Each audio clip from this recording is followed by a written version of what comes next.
Coming up on this week's episode of Punt It Long, can St Mirren and Dundee be saved? Throwing objects at the football, my opinion on it.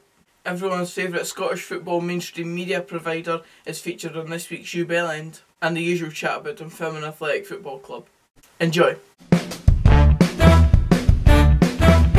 Right, we're beginning this episode with the bottom two in the Premiership.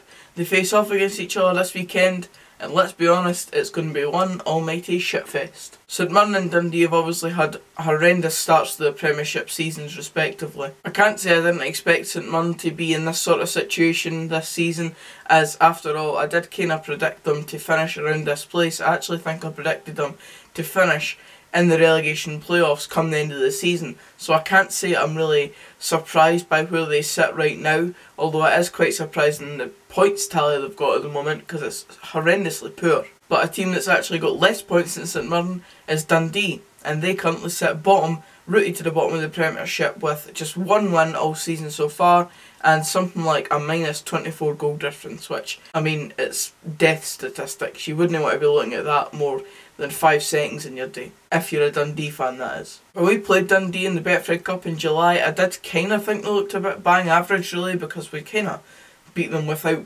much contest for them, but I didn't expect them to be this poor. I didn't actually see them as that poor a team. I thought we played really well that day, and I thought we just outclassed a Premiership team like you see sometimes in pre-season, like we did against them a few seasons ago, where we played absolutely fantastic and got through in the League Cup as well on that occasion. But I never expected them to be this poor, as I said, and it turns out that they've been horrendous so far this season, worse than their opponents this weekend, St Mirren. And no matter the managerial change they've made, they've brought in players and different players throughout the summer, and it's just not working at all for them. It's a bit like St Mirren as well. They've completely revamped their squad in an attempt to build in the Premiership and get to where they want to be, which I assume for both clubs is aiming for a top 6 finish. And at the moment, they're nowhere near that. As I said, I did kind of expect St Mirren to be in this sort of situation this season, but I expected Dundee to eventually turn it round, and it turns out that it just doesn't look like happening. It looks like, if anything, the January window is going to be what saves these two teams. Obviously this weekend's game is massive for both teams. 3 points for either of them could rejuvenate their season, although for Dundee you would have said that they'd got that win against Hamilton Accies, which they did obviously a few weeks ago, or maybe a month or so ago now. You would have thought that might have rejuvenated their season. That was when Neil McCann was still manager, but since then they obviously lost games. Neil McCann was let go as Dundee manager. They've brought in Jim McIntyre and nothing's really changed. Dundee are still pretty poor on the pitch, and I don't know, nothing seems to be working for them at all. It's a very similar situation at St Mirren. Obviously Alan Stubbs was appointed after Jack Ross left at the end of last season to go to Sunderland, and then Alan Stubbs got sacked and his replacement, Oran Kearney, has came in, and nothing's really changed for St Mirren either. It seems weird how managerial changes happen. The clubs think that it's the exact right move at the time, especially the fans as well. They thought it was the right move. No one at St Mirren seemed to really get that keen on Alan Stubbs, and I don't think many Dundee fans would have been arguing for Neil McCann to stay. They obviously thought he was a bit of a club legend, which he probably still is to them, but I don't think anyone was really clamouring for him to stay. But it's not worked out at all since those two have left their positions as the respective clubs' managers. So as I said, this weekend's game between both Dundee and St Mirren is a crucial game for both teams. I mean, if the league standings finished as it is right now, considering my league predictions at the start of the season and how they're faring so far, I wouldn't mind St Mirren finishing exactly where they are now, even if Dundee finish bottom and I get that one wrong.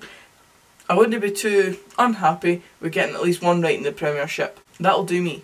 Even if this game this weekend comes down to just getting extra points to avoid automatic relegation, it could be massive for either club, because we know how much the Premiership status means to teams, because the money that comes in for teams like Celtic, Rangers, Hearts, Hibs, having 2 home games against them every season is massive for clubs of the size of St Mirren and Dundee. So obviously avoiding automatic relegation is the first step for any club in the Premiership. But in terms of my question at the start of this point, can Dundee and St Mirren be saved?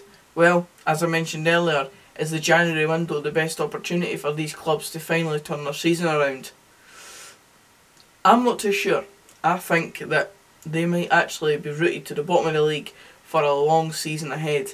And it would be strange to see Dundee go down, but imagine if Dundee made it into the Premiership playoffs and Dundee United came up against them and that was the playoff final. Tasty one, that. Moving on to the second point, and obviously this was sparked from numerous incidents throughout the week. First off, Tynecastle last Wednesday after I uploaded Punt last week, and then the St Mirren game against Rangers, which involved some incidents as well. And another one that came up in the last month or so was Falkirk throwing a coin at a Dunfermline player. So it isn't exactly just new news to us, it's happening quite regularly in football, and especially in Scottish football, obviously, as that's what we're focusing on. And I'm just going to put it out there straight for the off.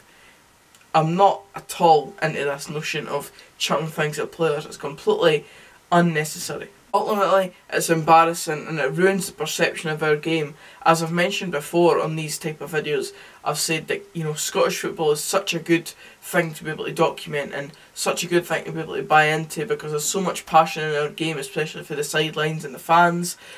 We love football. Everything in Scotland is down to football. Every person that you walk into knows something about football one way or another, whether it's the fact they just know Celtic and Rangers, or they can go into depth of who East Kilbride's assistant manager is. It's the sport that we love, and the fact that stories like this come up and it overshadows games like the Edinburgh Derby, games like St Mirren versus Rangers, which albeit wasn't a fantastic game, but it got overshadowed by an incident like that, which we don't want to see in our game. And it's just a shame because, as I've said, we're very passionate about our sport, and that is the wrong way to show passion if that's what they're trying to show.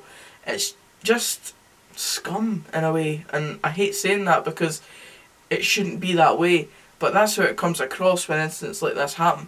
As I said, the incident kind of overshadowed the Edinburgh Derby, which in itself wasn't exactly hard to do because, once again, the Edinburgh Derby kind of failed to live up to any expectations it has. But the coin throwing and the punching sparked all types of debate, and obviously it was massively involving Neil Lennon, and obviously the punch that got given to Hearts goalkeeper Bobby Zamal was horrendous as well, and that shouldn't be happening in our game either. It's just unneeded, and these players go out to do a job. There's no need for it to be in the limelight like that in terms of violence at the football, especially when it comes for the stands. Obviously the main talking point was Neil Lennon getting scudded somewhere in the body, whether it was the face and then it hit his body, or it just hit his body and he kind of made the most of it.